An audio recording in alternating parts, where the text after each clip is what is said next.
Hello and welcome to the Dice by the Sword podcast. We release these podcasts every Wednesday in 2 easy-to-listen to pieces, so you can keep up to date with all the action and suspense of our campaign wherever you are listening from. Of course, if you want to check us out in real time and see everything unfold as it happens, then you can always head over to our Twitch channel, D20 by the Sword, to see us play every Sunday at 7 p.m. GMT.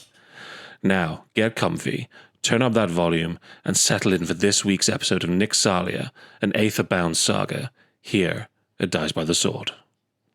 Hello everybody, and welcome back to Dice by the Sword.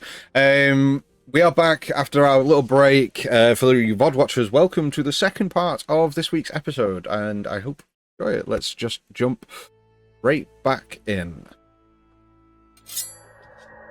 Okay. As the door swings open, you see a tucked-away chamber built into the hull of an old sky ship, now repurposed as a drift market backroom, so to speak. The floor is uneven wood. You have the scent of old spell parchment that hangs in the air, and the room is lined with scrolls, maps, ledgers, and things like that. The moment the door creaks open, sound seems to vanish from the world. Inside, the room is warm, but not with fire, but with the low hum of quiet enchantment.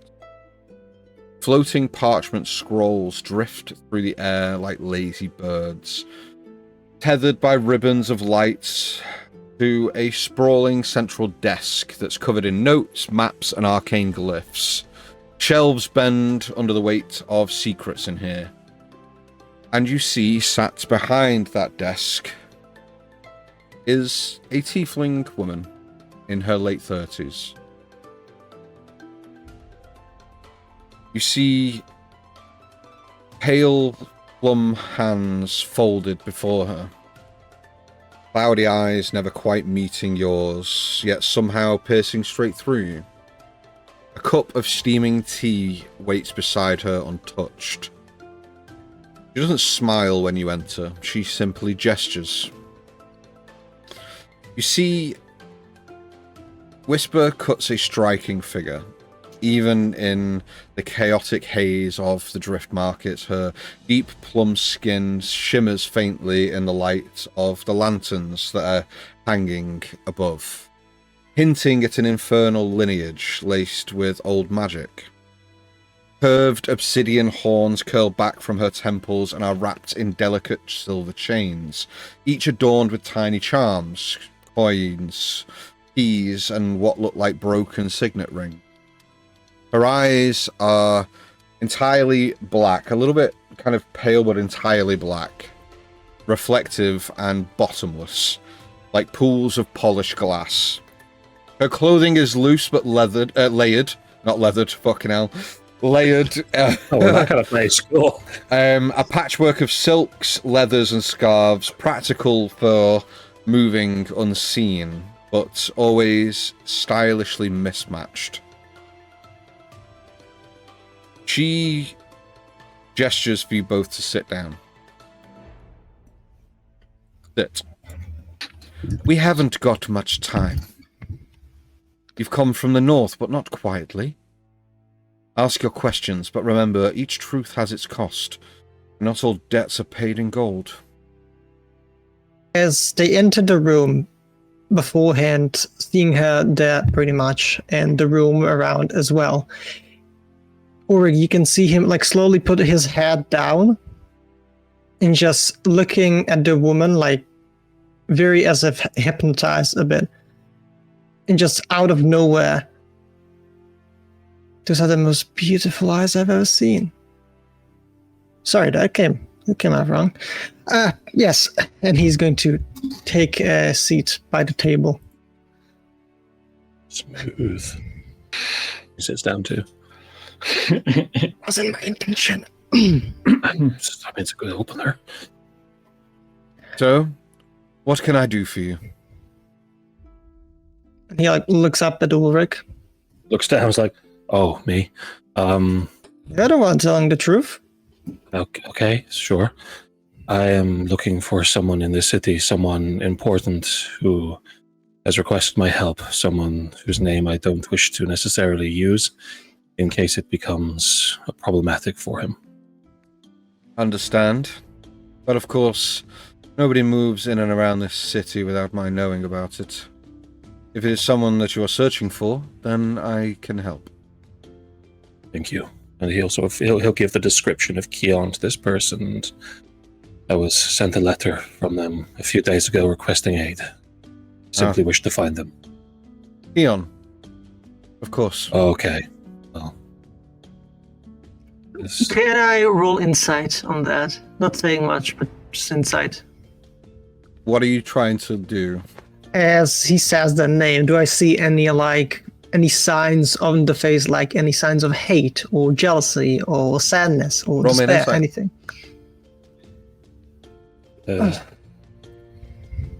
Okay. It's a natural fucking one. Hey. A natural one. Natural one. Yay. Okay. They are pretty expressionless, but as Ulrich, you start to describe Keon, she turns and just goes, Keon, of course. Yes, I know.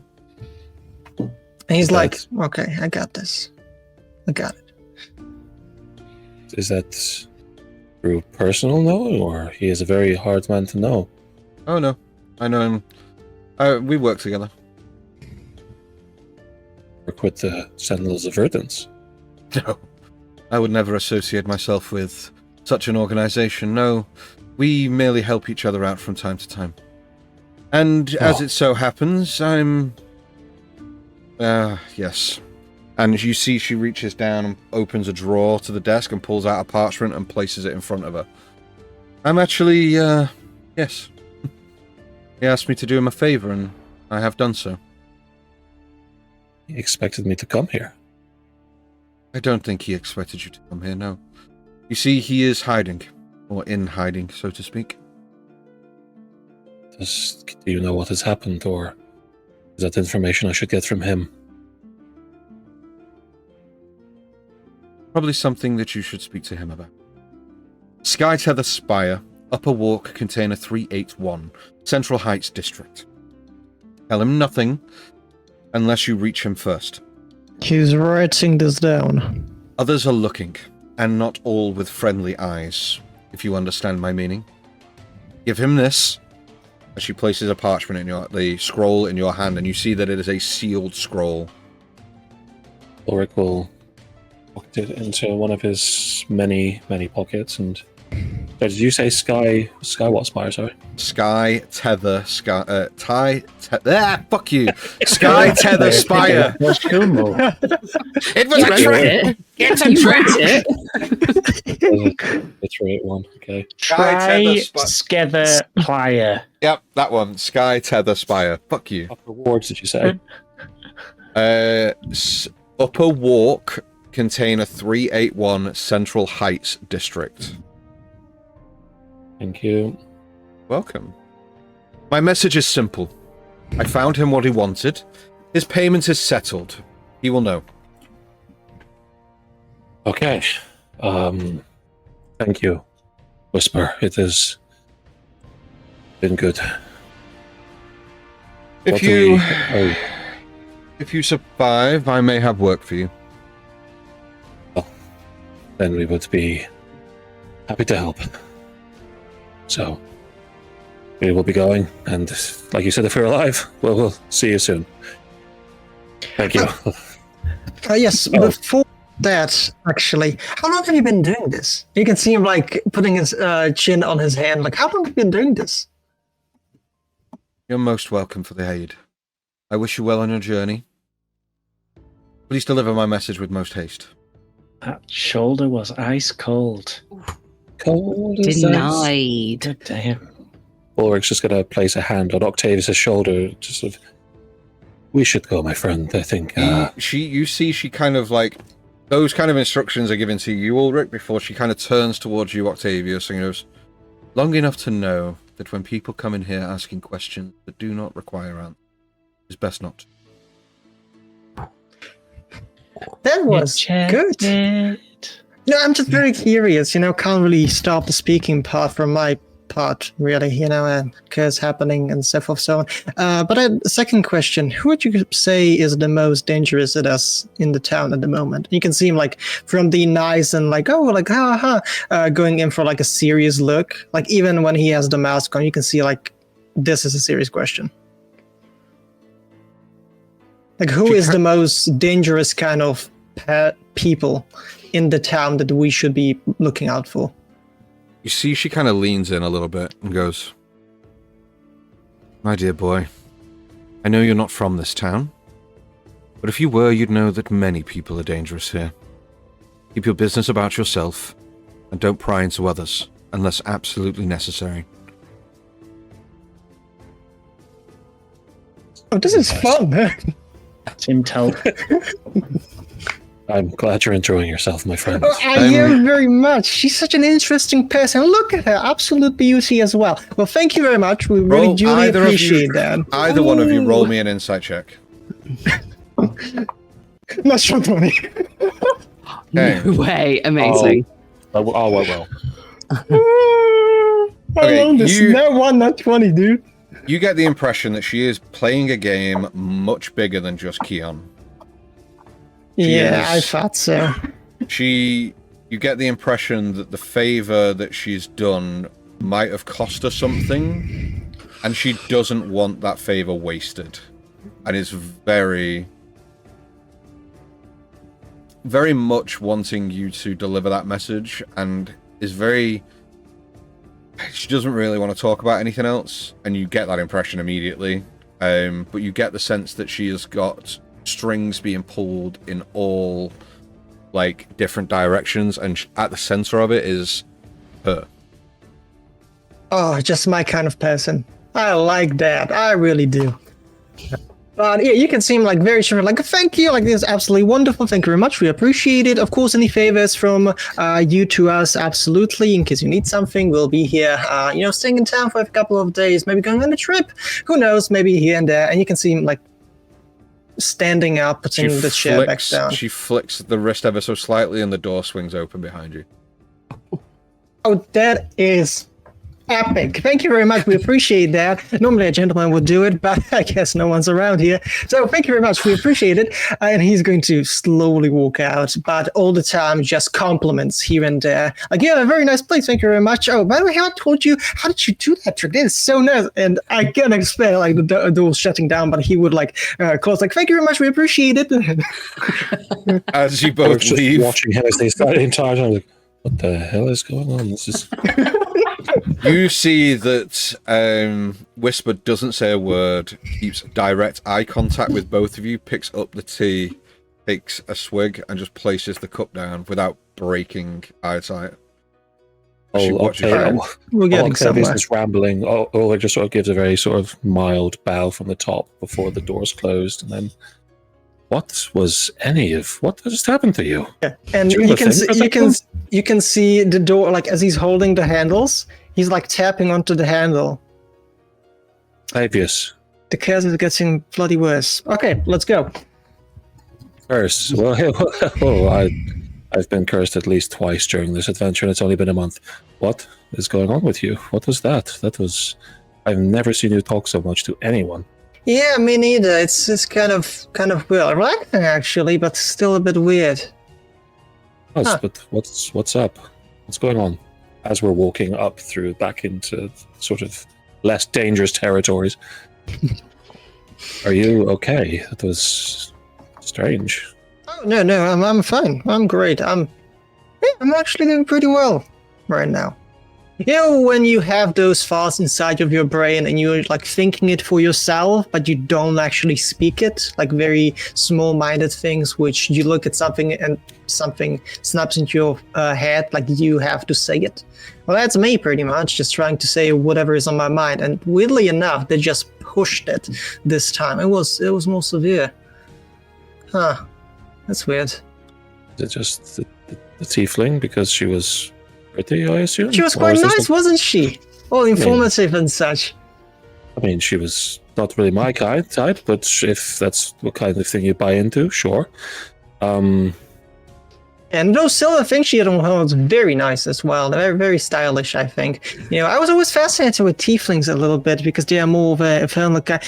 And he like shuts up, like he even holds his mouth a little bit. He's like, okay. Is Octavius in love? As we're walking out, Orin just places a hand on Octavius' back and goes, "My friend, she would eat you alive. Let's go back to our friends." Oh, I know. And you can see.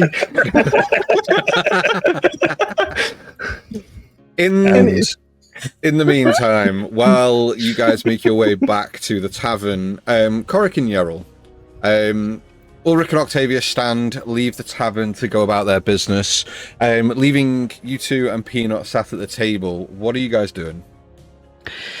Yeril's just kind of sort of wanting to learn more about Korik's abilities that she's watched him ever since they've all met, tinker with things and have the cannon in his arm and things like this, and it's all been very interesting, and it's not in her wheelhouse or something that she's really ever seen before, so she's just going to be asking so many questions and just like, so how does this work, and and how does that power that, and oh, so you do this, and it explain a bit more, so she's going to be very just lots of really pointed questions and trying to understand it all. And I hear Peanut said you're going to make her an egg confetti cannon something. How do you do that? That's so clever. It's just going to be a lot of that.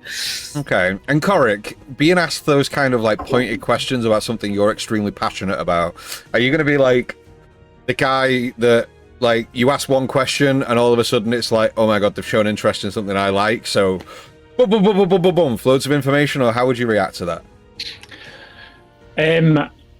Probably a little bit like that, yeah. So it'll probably be, basically, as soon as anybody gives him an opportunity to talk about something that he's a little bit interested in, he probably won't actually shut up.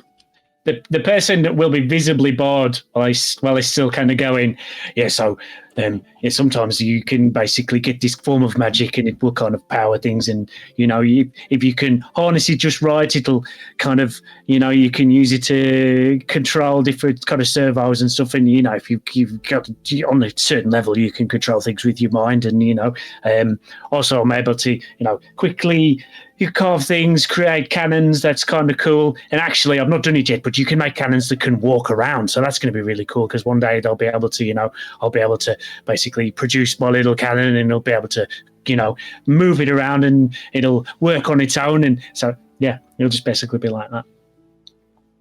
But every once in a while, if she asks about tools or something that he just thinks that's a little bit of a really basic question, it'll be kind of when you have to do IT support for your grandparents, it'll be like that.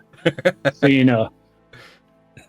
Yeah, so she'll just ask things so what is a battery, and things like that, or so it's so how do you solder the wires, and it'll be things like that, and it's just really very just breaking it down, because it's very much she's never. That's nothing she's ever really come into contact with before. So she's genuinely really interested, and she's holding on to every word you say, nodding profusely. And, every now and then we'll do an ooh and lots very interested. Mostly a lot of it is going over her head because you're talking so quickly and almost in the knowledge that you're talking to someone who knows what they're talking about. So she's just sort of you'll say things with the quantum things, and she's oh yeah, and inside she's going, no idea what that means, but that sounds exciting. It's basically just telling, exactly. So it's basically just telling your nan your favorite hobby, and they're going, oh, they're making all the right sounds, but it's just going straight over. Oh, that's what Pokemon is. Yeah, is that just not on purpose though? She's genuinely interested, but a lot of it is going over her head. So she's trying to be enthusiastic about it, and also because it's it's another way for her and Korik to get to know each other, and to see him to be so passionate about his favorite things, and that she's really earning more of a respect and admiration for him, because of he's just so diving into all the he's answering all the questions for her, and he's sort of taking the time to do all this, and she's really this is so cool. A lot of it is going over her head, but she's feeling it's still very cool. So, and she's very excited, and it's fun for her. I love that. So Well, this Yeah. conversation continues, and you kind of get into the throes, and before long, about an hour or so has passed before the door swings open, and Ulrich and Korik walk in, and rejoin the group. And so that's how you sold the. Oh, hello everyone! How did you do? Was it a fruitful mission? Did you find anything out? Oh yeah, quite a lot of information actually. Thanks to Ulrich. Oh well, of course he would. I mean, you should have seen this guy. Put him in front of a pretty face, and he is just all charm. It was incredible to see. He's like, I'm sorry. You saw a pretty lady. Inside check. Sorry. Noel. No, we met a tiefling. An informant. Oh, that's The- exciting. We have found where we need to go, but I don't recommend we... He looks at Octavius when he says this. I don't recommend we stay in a public place to use this kind of information. He points to Octavius I've been listening. Oh, absolutely not. And you can see him even though he's very chipperish, he's still a bit concerned because with his insight check, he's like, okay, so she told us everything we needed to know for a favor, which is going to go into the future, I believe. But it's very easy gut information, which he's very suspicious about. And knowing she has fingers into everything, it's cool, but yeah. You beat me to it. Okay. So, do we need to go and talk somewhere else? Is it better we or come? What shall we do? No, she was telling the truth, sadly. But for now, let's just relax, enjoy the dinner, and then later on, we should definitely go to what was it? Let's go to the spy tethers. Yeah, you see, Dan? it to me now. Oh, it's all jokes! Let's all laugh at the DM because they can't talk! Oh, fuck you, dude. Sky Tether Spire. Spy tether crier. That place. But yeah, he's not going to... you can see him, he's not saying even the number. Where do we exactly go? Let's go to... No, he just says Sky Tether Spire. That's where we need to go.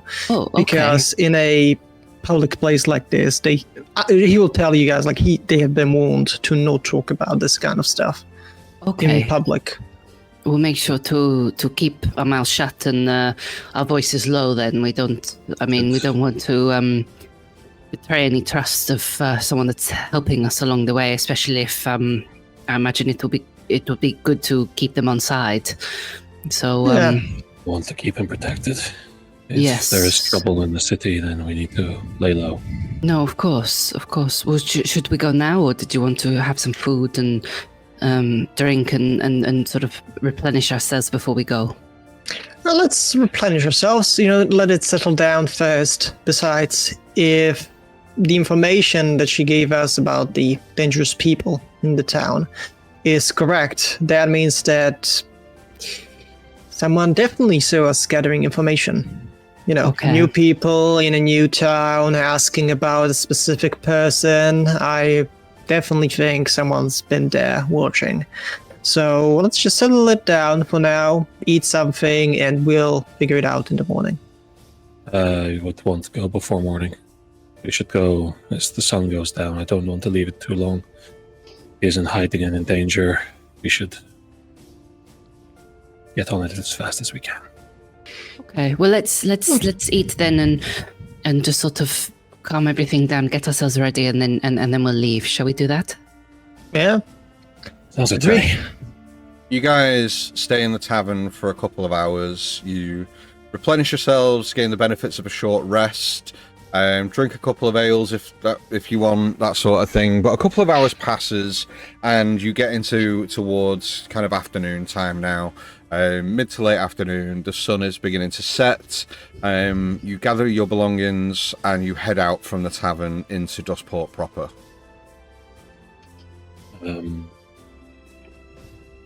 Yeah, sorry, I was thinking of something else. Just as we were in the tavern, just as we were eating and drinking, keeping things around, You wouldn't have seen, or just going to be keeping an eye out for anyone else within the company that may have been traveling with him around that point. Just anyone who would have come and know. Yeah, you don't see. Yeah, it's a good idea, but you don't see anybody. Unfortunately, you don't see any of the company that you kept when you left Ashenvale. Equally, Yera will also, not as strictly as she has been, but maybe just again still keeping an eye out to see if they will bump into any more Aarakocras, just because she knows that there's obviously a target on them now. It's a very built up place with a lot of sort of, easy people, unsavory characters that I imagine could buy information and things like that. So she's just going to keep an eye out and keep herself wary that if she has a sniff or a notion that she sees any more of the Crimson Flock, just to keep herself alerted, basically, in case they followed them here. Yeah, perfect. You kind of keep your head on a bit of a swivel, but it's subtly. It's not like you're constantly looking about. Not just trying to be a bit cautious about it, but still a bit, Perfect. We are literally the death squad. Just everyone going after us. Okay. Well, you leave the tavern. You enter the middle tier of Dustport. You start to head southward towards the Sky Tether Spire. Before I start describing this place, do you guys start talking about like where you're going specifically, or are you just heading in that direction, or are you just going to wait till you get there to divulge that information? I think we're going to wait a little bit. Don't want any unwanted listeners being like, "Oh, well, these guys going." Like I don't want that. So I think Ulrich and Octavius should like lead the party a bit, like to that district, to that place, and until they get to that room, do like, okay, here it is. Okay. Yeah, Ulrich's gonna look to Octavius, sort of be like, should we know? Okay, cool, and sort of take from what he's doing. I think Yeril and Peanut, I imagine, would just follow and not ask any questions, just keeping themselves vigilant and just following along, I imagine. Okay. All right. Yeah. Corey will also be following, but he is probably going to just be keeping an eye out on if anybody is following us, or if it looks like if anyone's keeping an eye on us, because he's after hearing everything, he's going to be a little bit wary about the potential of that. Okay, perfect. You keep your heads about you. You all keep a watchful eye as you head towards the Sky Tether Spire. The streets of Dustport thrum with life as you weave your way southward. The deeper you go, the louder the world becomes, it seems. Footsteps on steel, vendors shouting over the roar of engines, steam hissing contraptions, whirring lifts. As you travel towards the towering Central Heights district, the architecture shifts ever so slightly. Gone are the crooked alleys and the hanging cables of the drift markets. Here, buildings stretch like blades towards the sky, all copper-riveted steel and glass lattices with walkways strung between them like spider's silk. In the distance, it rises, the Sky Tether Spire, a jagged monolith of stone and dark metal that seems to claw at the sky itself. Docking arms jut out from its midsection like broken wings. Small skyships buzz around it like insects. Dustport's lifeblood flows through here. Trade, information, secrets, you name it, this is the place. You get to the Sky Tether Spire itself, and as you arrive, the path that you're on opens into a vast circular plaza, the Spire Heart Ring, as it's known. At its center looms the Sky Tether Spire, a fusion of mountain rock and forged sky steel, reinforced with thick aether crystals that stretch up and vanish into the clouds above. Cargo lifts crank up and down its sides like lumbering insects. The upper levels are ringed with hundreds of shipping containers, some stacked, some built into makeshift homes or hideouts. Suspended walkways form a vertical labyrinth, barely wide enough for two to pass.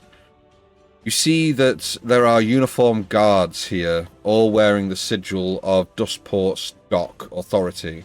They patrol the base and the middle kind of areas of this district.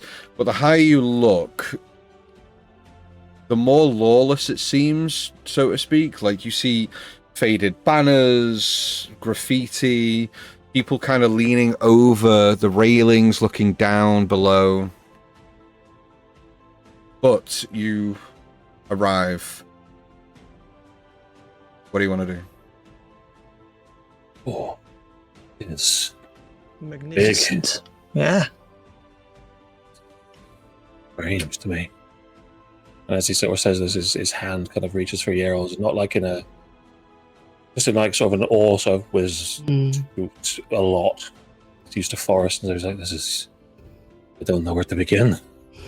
She's going to take his hand and sort of squeeze it and say, I know it's different, but it's exciting, is it not?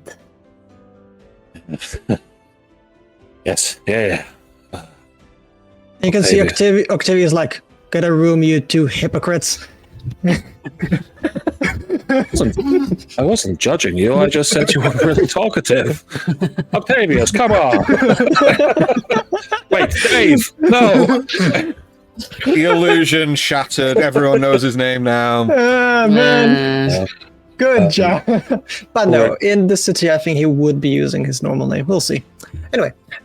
It kind of looks to Octavius and Cargus. You know buildings and infrastructure better than I do. If we're looking for an upper walkway, how far do you think that would be? Where should we go? I have no idea.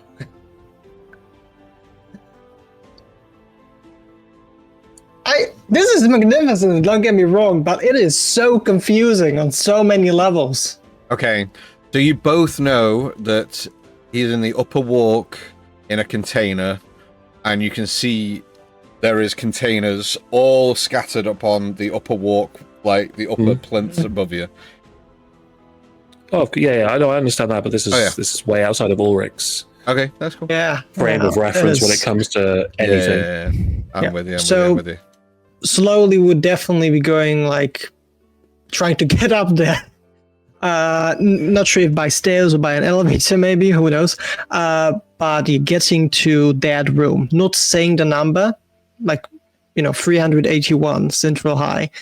So he's going to try and get there as fast as possible without looking like he's running like a marathon trying to get there. No, just trying to be fast, but stealthy enough to not cause attention. You lead the group towards the central spire itself, where you see there is staircases that lead up. As you make your way up to the upper platform, and you begin to start searching. I'm going to need a perception check from you, Octavius, and you can have advantage if Ulrich is helping you. Ulrich is helping. He's looking for numbers that look similar to what he was told. Yarrow's Whether it going be to place signs a or whatever. hand on Octavius's shoulder, and he's going to feel the warmth of friendship and trust as she casts guidance on him. Lovely. I like that every time you cast a spell, you come up with like a new thing for it. Like it's so good, man. It's so good. So thank you very much for the advantage, by the way. The first one was a natural one. It's the same die, by the way. It's the same die. Why are you only capable of rolling a 1 or a 20? 20, yeah. You can't even be like, oh, he's cheating. Dude! Like, an actual one so many times that I can't even get it. But yeah, so it is a with bless, right? With guidance, yeah. So it's a D4. Guidance, yeah. Okay, that helps me a bit. 11. 11 is enough. You continue walking, scanning, though not looking like as if you're reading every single one. You're pretty much just scanning as you go, but you find the container. It is tucked between two rusted out cargo units. Its exterior is painted matte black with the number 381 stenciled in white. There is a thick iron handle with no visible lock. It looks still. Alright. As do we knock? I feel like it is proper to knock first. Yes, but if he is hiding out, he might be waiting with weapon in hand. Allow me to take the charge on that one. Did you have any way of communicating beforehand? Maybe that he would recognize it was a friend? It didn't really divulge much to me in the time I was with them. I'd bartered travel. They liked what I was about, but not... He might recognize my voice. I don't think many people sound like me, so we shall see. Quite a bit. Oh, and he like takes down his mask. He doesn't want to get shot in the head, so he's going to take it down. Just... wait to the side, perhaps. And Ulrich's just going to go... Like, is it just like a flat container door? Mm-hmm. Mm-hmm. He's just going to like place a hand to it and then an ear just to see if he can hear anything from inside. Like he's just sort of listen a little. Doesn't seem to be any noise coming from inside. Okay. Ulrich is just going to very lightly knock on the container door just a few times just to see if anything occurs. There is no response. I don't imagine he would. Thinking back again to when I was with them, I know they didn't give much in the way of information, but was there anything he would have picked up that sort of indicated that the person that was giving or knocking or anything like that could have been trusted? They divulge any of this kind of information, or at least show him something within a mission, maybe something he could just use or pull on from a past mission that they would have used with him. Roll me a history check.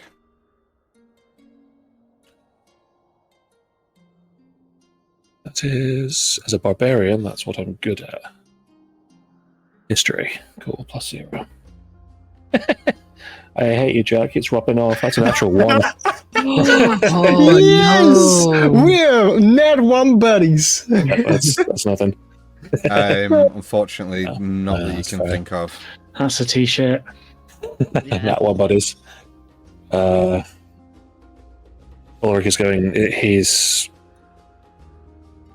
Very lightly, he's just going to knock again and just say, just lightly, Kion.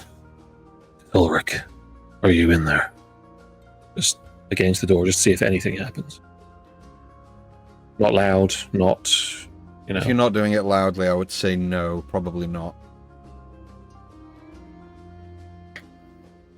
He's just gonna try the shutter just to see if it budges. Yeah, the door handle opens and the door kind of... You feel the weight of the door kind of push against your hand. Okay, so I can open it. Yeah. Okay. He opens it lightly, not enough to shed light or do anything. He's just going to, again, through the crowd, go, Kion, it is Ulrich. I'm here to answer your letter. Are you here? Again, very lightly, like crack of the door. Thank the gods you've come. Oh, it's good to hear you, my friend. The door to container 381 groans open on rust-bitten hinges. The sound echoing strangely in the narrow walkway alley that you're in. A thin curl of incense drifts out. Not sweet or floral, but sharp, metallic, like burnt cedar or hot copper or something like that. Inside, the air is dry and still, heavy with dust. However, this has been custom fit. The walls are lined with layered canvas. You see there are old sky charts pinned to the walls with pins and knives and things like that. A lone oil lamp flickers near the back of the container. And there is a makeshift desk that's been repurposed from a shipping crate. And an old airship console that's been kind of stacked together to create this desk that dominates one corner of the area. Scattered across that, there are dozens of scrolls, fragmented blueprints and diagrams of unfamiliar engines and things like that. There is a small bedroll that lies to the side, rumpled, and a half-eaten tin of dried fruit that sits next to it. You see there is a set of goggles that rest on a wooden crate, and at the front of the container on a hook, there is a like a brown hooded cloak that is hung. However, you don't see any sign of Keon at first, but from the dark recess towards the back of the room, from behind a canvas wall divider, he steps out. You see he wears the build of a lean man. He has sharp, weather-worn features and piercing grey-blue eyes that scan you, Ulrich, first of all.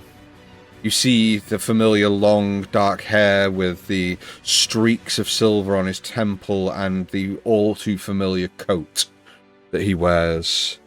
You see that on his belt there is a spyglass that is that hangs from a chain, and you see that he has a holster on his other hip with a very nice pistol that rests in it. Took you long enough? I apologize for the delay. We had some business to take care of on the way. I came as quickly as I could, but I apologize. I was starting to think you'd gone soft on me. Nothing good, not so easy. He steps forward and offers you a forearm greeting, and as this clasp of arms shared between old comrades, it's good to see you. Really. Oh. Look, I wouldn't have sent for you if it wasn't important, but man, it's good to see you. It has been a while, but I am pleased to see you as well. The second you sent me a message, I knew it was important. You are someone I would always come for, Keelan. You know this. Well, I never thought you dared. Too hard of a bastard to kill. But lost your way, maybe. I don't know. But I'm glad you've come. You come alone? No. I have a group of my own now. People who will help. People who have helped me a lot. Believe me when I say you can trust them. They have brought me from the brink of death more than once. They fight with me in battle. They have given blood, honor, and sweat for me, and I for them. Oh. The lone wolf finds a pack. Well, Took me a while, but yes. And he's gonna open the door and sort of gesture for everyone else to walk in. oh, okay. Few of you. Cool. Well, hello everyone. Please, everyone, this is Hello Keon. there. Keon. This is any gestures for everyone to introduce themselves. Shut Hello. the door if you don't mind. Yep. And just before anything else, Octavius will be a small lookout by the door. Just he's gonna be in the room, but just making sure that he's by the door, just peeking once in a while, every now and then. Okay. Yeah. Well, suppose you're wondering why you've come. Mhm. I'd offer you a drink or something to eat, but as you can see, I've been kind of living on the lighter side. No, not at all. This is hospitality already. Thank you for inviting us in and letting us come. And not shooting us. Yeah. Well, this is why I called you here. As he gestures to the makeshift table and kind of motions for you guys to come a bit closer. And as you do, he lays out a blueprint. You see that there, upon the blueprint, there are sketches of a sleek, curved airship frame, unlike anything any of you have seen before. There are dense notations, there are scribblings of arcane formulae on the side, there are some parchments with like propulsion schematics, and in red ink towards the top corner of the blueprint, you all read the name, the Tempest Fury. You ever heard the name?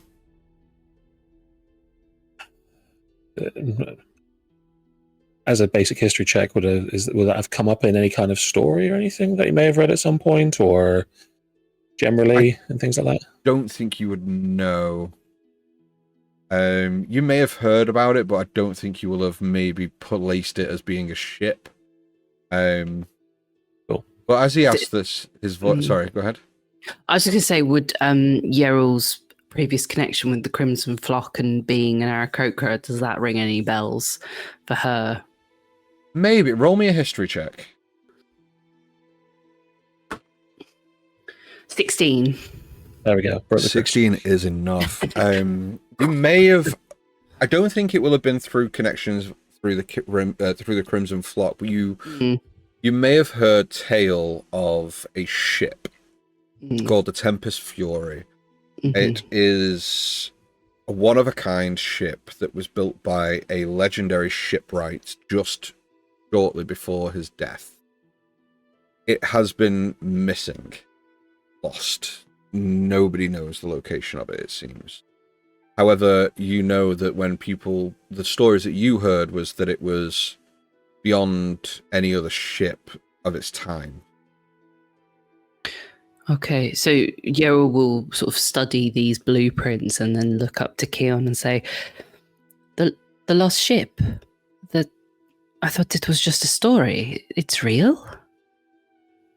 Well, that's what I've been kind of trying to place together over the last few weeks. I mean, she was supposed to be the first ship outfitted with, like, next-gen Aether tech, built by an independent shipwright on one of those kind of, you know, one-of-a-kind kind of deals, but it's now lost.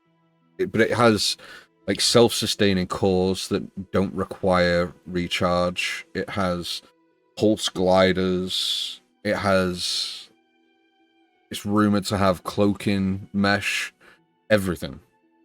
Problem is, she vanished on her maiden voyage. No wreck, no beacons, no answers, just gone. How long ago did it go missing? 2, 3, 4 years ago. And you want to find it? I found something. A signal trace. Private log. A name that shouldn't exist. I kind of pieced together just enough to believe that it is out there. But others are stiffing around. And if the wrong people were to find her, that ship could tip the balance of power in the skies. Pirates, warlords, syndicates, you name it. Skyfarers across Nyxalia will be at its mercy. I see. So this is a real mission to protect the skies of the world, then? Not us, who? Like, I wouldn't ask Ulrich, but if there was anyone else that I trusted in the way that I trust you. I am happy to do this kind of thing. I speak for all of us when I say we all are. This is kind of the gig we got ourselves into. Well, good. But I have a question. If the ship is so powerful that crime syndicates would be able to turn the tide in the air, why not tell it to the authorities? Besides, this town does seem to have quite a few guards around. Why not give it to them? Let them handle it. Tell me, sorry, I didn't get your name. Aurelius. Tell me, Aurelius, how many pockets have hands in of government officials? How many guards do you trust cannot be bought? How many individuals do you think wear badges that probably shouldn't, that wave them around and flaunt them for their own power, their own gain? Now, I'm not disputing that there are good-hearted souls in the world, but do you really trust everyone who wears a uniform? I don't trust anyone who speaks the truth. Good. Look, I need your help. All of yours, your strength, your team. If we find it, if we find the Tempest Fury, maybe we just stop something terrible happening. Maybe we do something for the better. Ulrich, you know me. You've known me for a long time. If I didn't believe in this as a worthy cause, I would not be wasting my time on it. I know, my friend. It is why I'm here. You don't do things without purpose, and you don't act without meaning. So, whatever information you have, wherever you need us to begin. Well, about that, I'm pretty much just waiting on word from a friend of mine, and then I'm ready to go. If I may question yourself, Kion, we say we go out, we find this Tempest Fury, we bring it back, or whatever that we need to do. What is your plan once we recover it? Is it to turn it back to the people it belongs to? Is it to keep it for yourself? I want to know your thoughts and what you're doing this for. It's less about what happens afterwards. It's preventing something happening that we're not in control of. Look, Aether tech of this kind, it's self-repairing, energy efficient, completely undetectable by certain conditions. Picture an entire fleet using this tech. That makes them invisible to scrying, magical sensors. Trade routes wouldn't be safe. Entire isles could just vanish without warning. If this fell into the wrong hands, entire civilizations would be laid to... if they just reverse engineered the tech. It's not just about what happens with this ship. It's about stopping what could potentially happen if the wrong hands got hold of it. And... look. I don't have names yet, but I've seen the signs. Coins changing hands in dark corners, questions being asked in places where answers will get you killed. And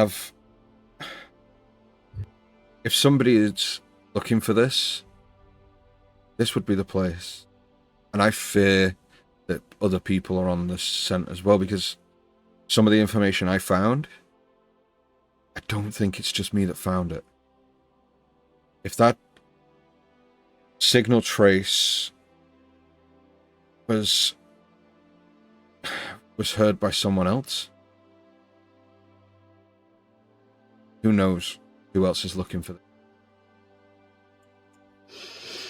I suppose, to answer your question, what my motives are, it's not necessarily I don't want the ship.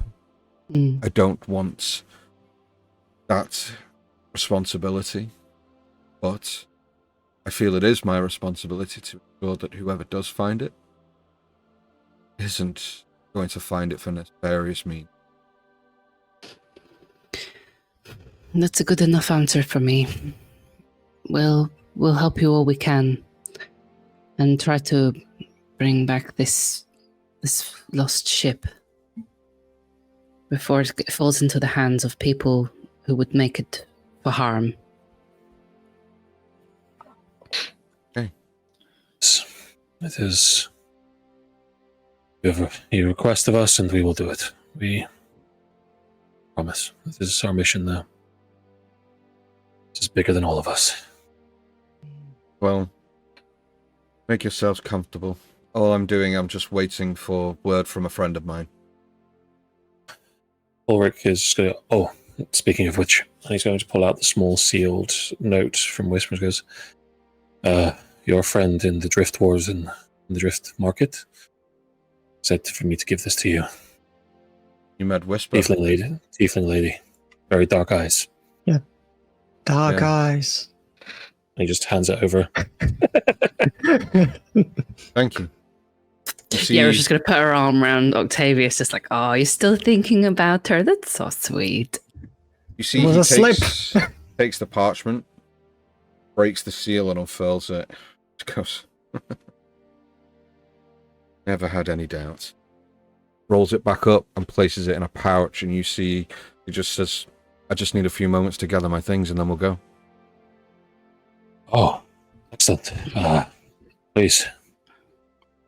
You see him pull back the cloth kind of divider, and behind it you see like 2 racks on kind of adjoining walls that are like in the corner with weaponry. You that's what I'm talking about. You see him reach up, and Ulrich, you see the 2 kind of curved katana-like swords that he carried for years. He just takes them and places them on his waist. You see him take like knuckle dusters off the wall, place them into his bag. You see him pick up like a handful of caltrops, place them into his pouch. You see him pull a drawer open and take out like gunpowder rounds and just start placing them in a sack and then into his bag. Before he turns to you all and just goes, "Well, we better get moving." Don't suppose you got the better spear back there, do you? You are always very well equipped. No. It's fine. This is Old Faithful. She'll do. I have something though. And you see him walk to the wall and pull off a kind of a javelin. Okay. And hand it to you. Oh, thank you. So, chief's in the back. I assume whatever this does will make itself known. Oh yes, pretty quickly. There's a few things left. You are more than welcome to help yourselves. You can see Octavius just like flexing. This is like a literally flexing moment, just like holding his hand up like, zing, I'm fine. He's new. He's new. What sort of weapons do you have left over then? I have swords, a couple of axes. I have a halberd.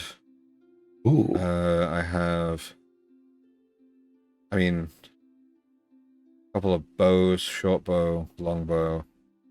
Not really my weapon. I prefer to do my fighting up close. Ulrich's going to look to the halberd and then for a battle axe, if there is one. There is no battle axe, unfortunately. Okay, that's fine. Is that what you wanted, Charlie? Hmm? Is that what Yarrow wanted? A battle axe? Were you waiting for me to say battle axe?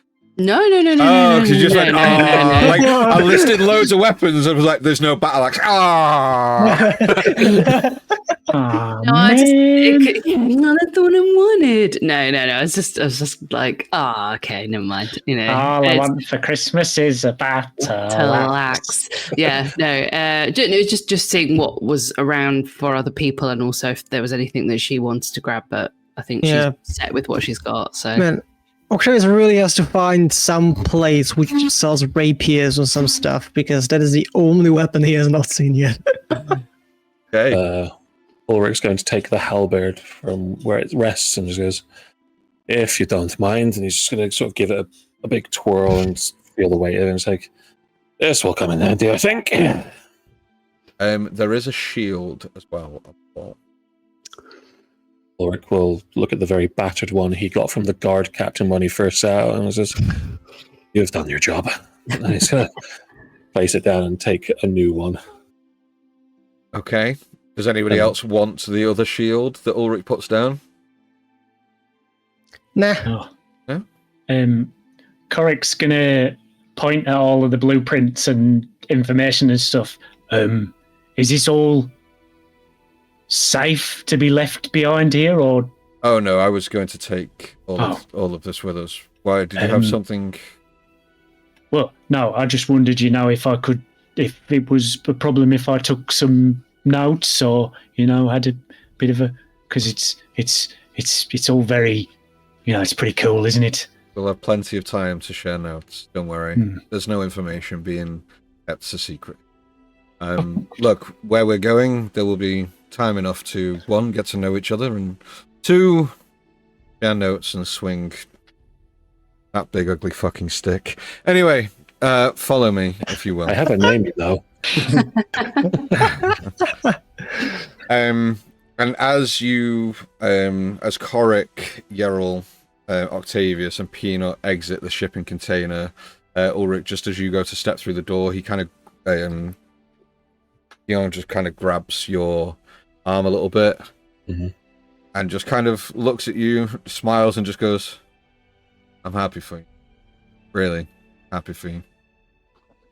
It's took a while, but thank you.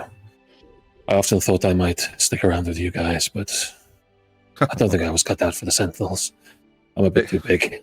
Big burly guy like you. Oof, you'd look dreadful in armor. No, I wouldn't want to deprive the world of this, Keon. So, shall we go find the ship, my friend? Oh, I have missed you. As he kind of like steps past and walks out of the shipping container, and you guys begin to walk back in the direction you came. We are going to draw the session to a close here. This is so nice. We will pick this up next week. No post-credit scene this evening, unfortunately.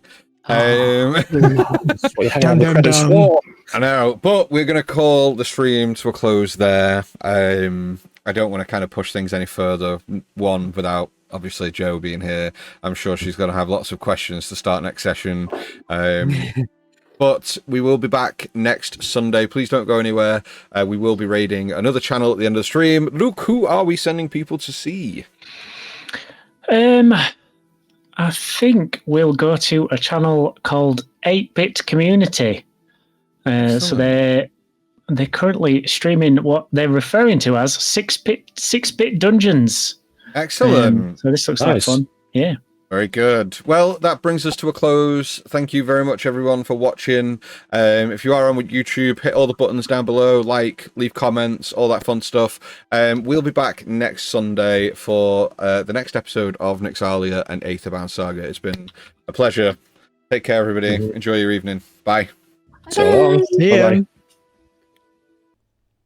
Well, we hope you enjoyed that as much as we did. Hit all of those notification buttons, and if you liked what you heard, subscribe to us on the social media platform of your choosing to be kept in the loop with all that goes on here. Thank you so much for listening to us, and we hope to have you back soon.